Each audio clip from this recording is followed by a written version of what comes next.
The Blue Jays entered free agency with a few things written on their list, and the one circled at the top in bright red is get offense. It's what killed a promising 2023 campaign in which they had one of the best pitching staffs in all of baseball, and held the Twins to just 5 runs in 2 games in the wildcard series. Looking at the free agents, there are names out there like Shohei Ohtani, and he would solve a lot of problems, but there are a few other more realistic options to discuss, with the first one being Rhys Hoskins.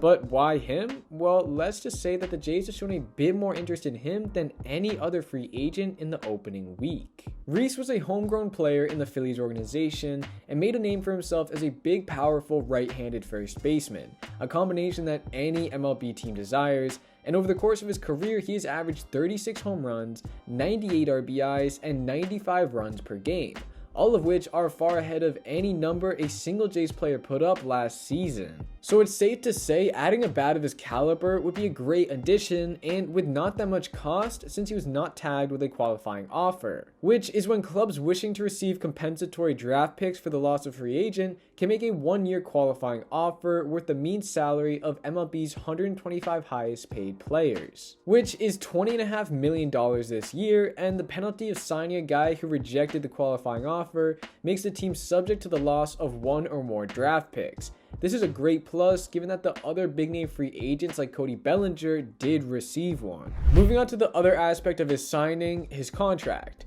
On Fangraphs, he is projected to receive a 1-year deal worth $14 million. A nice prove-it type contract for a guy who didn't receive any game action in 2023 due to an ACL tear during spring training. And judging by the Jays' previous record of signing guys to these types of contracts in Marcus Semien, who finished 3rd place in MVP voting, and Robbie Ray, who won the Cy Young Award, I'm sure they could get great value out of Rhys Hoskins. He would basically be the right-handed version of Brandon Belt.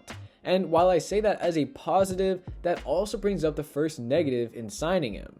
It's no question the Jays' best hitters are right-handed. It's been like that for quite a few years until recently when the club went out to get Dalton Varsho, Kevin Kiermaier, and Brandon Belt.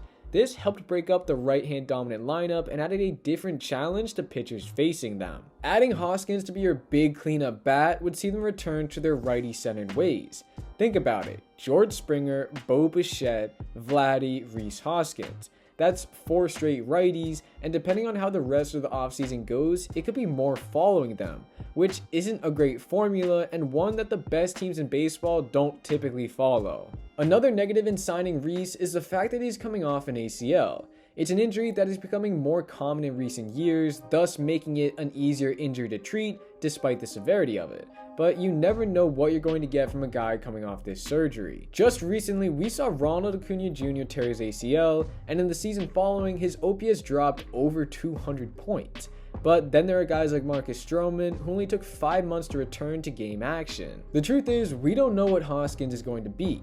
To me, that's the biggest scare in signing him. But for around $14 million, I think it would be a decent gamble for the Jays to take. One that could help get the offense back to their slugging ways. Now it's your turn to let me know in the comments what you think about potentially signing Rhys Hoskins to the Jays.